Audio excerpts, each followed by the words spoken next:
We're gonna go over all the keys behind strength training for defensive linemen, and we're gonna start right now.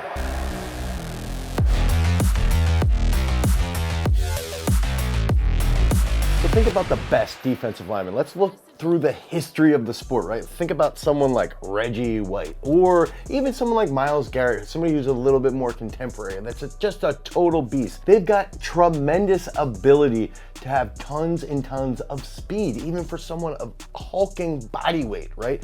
They also have the ability to hand fight really, really well. They usually will have pretty good endurance, especially think about Aaron Donald. Late third, fourth quarter, he can still bring the wood. He's also got great hand fighting. Lots of skill goes into the needs of a defensive lineman. They also have to stunt really well. So they have to be able to change direction rapidly, have to be pretty agile on their feet, and have good hips. So when we're thinking about that blueprint, that's who we want to build towards. We want to build towards some freak like Aaron Donald, Myles Garrett. Those are the guys, that's the way that the world is going with football. That's the way that we're gonna see football develop with the D-line. We're gonna have somebody who's extremely fast off the edge. We're gonna have another dude interior like Aaron Donald who's a total freak. And then we'll probably have a complement of that individual with someone bigger, someone like the Vince Wilfork style back in the day. So we've got to look through how can we develop these individuals? How can we focus on that? And that's gonna take us into 4 key strength characteristics that we need to develop to generate the best defensive lineman. Right off the bat, that first key factor in my mind is going to be unilateral strength when you're trying to get in on someone. Think about if you're playing an offensive lineman like Joe Thomas, one of the historic greats of all time, right? You need to be unilaterally strong. When you come in and you make contact, you're gonna be posting up and driving with one leg at a time.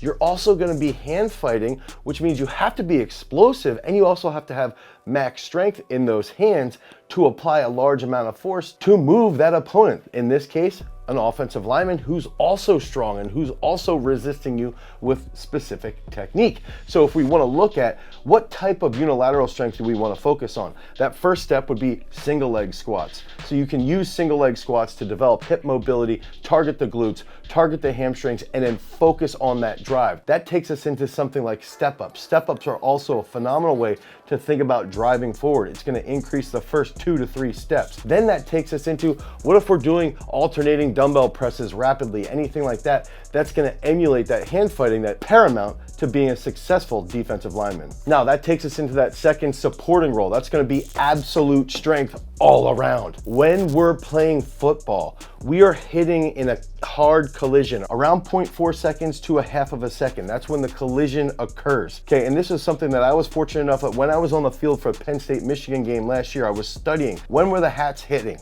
Okay, what was that first step like? What were the joint angles like? And that helped me see, okay, the force from an offensive lineman into a defensive lineman is going to require a large amount of limit strength, a large amount of that overcoming strength. So it's important to improve the max strength of a back squat, of a front squat, of a bench press. These are exercises that if we focus on that front end with the unilateral strength, and then we get into a couple of these other key characteristics where we're trying to improve the first, second, third step, now we can improve that speed. But then when the collision occurs, we have to have a large depot of strength that we can then pull from to try and manipulate our opponent. So it does pay to do some max strength work on front squats, on zombie squats, on back squats, on bench presses, on incline bench presses. All of these movements can really play a major role in improving your overall defensive line play. Now, these next 2 factors are gonna go hand in hand. So unilateral strength and absolute strength sort of play a part together. These next 2 factors,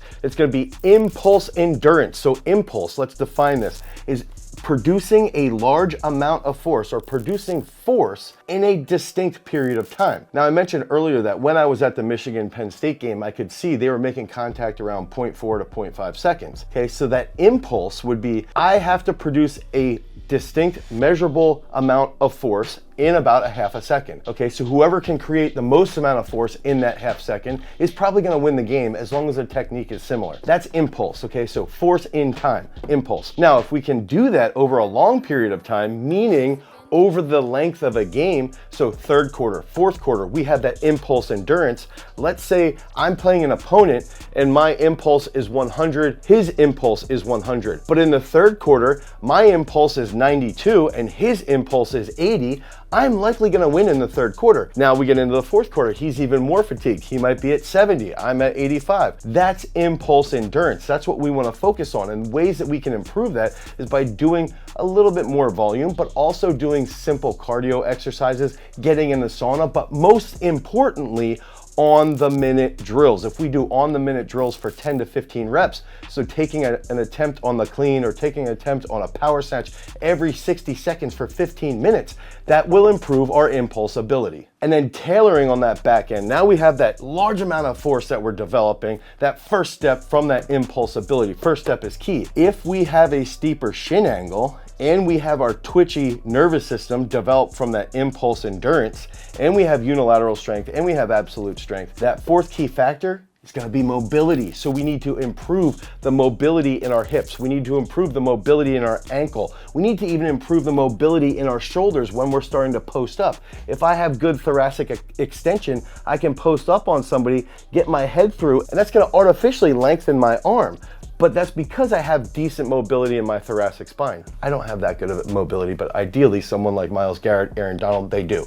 So the main focus here is that looking at mobility, creating that steep shin angle, that leads to a ton of power output, coupling that with that unilateral strength, coupling that with that absolute strength, and that's gonna drastically improve your overall play. So when we're training mobility, we should be doing strength exercises through full range of motion. And we know that full range of motion is also gonna lead to more hypertrophy. If we have more hypertrophy, now we also have more muscle mass, which leads to a little bit heavier of a defensive lineman. If we have a heavier defensive lineman, that's also twitchy, that's also fast, that's also mobile, that's also really strong. Now, we're gonna have the absolute freakiest defensive lineman. So use all these tips to make the best defensive lineman. If you need help with your training, click on the link down below, head over to peakstrength.app. We have a full app that you can click on the football area and then click on those field specific positions to help you dominate your opponents. Because remember, freaks, if you want to become a champion, you've always got to cultivate your power.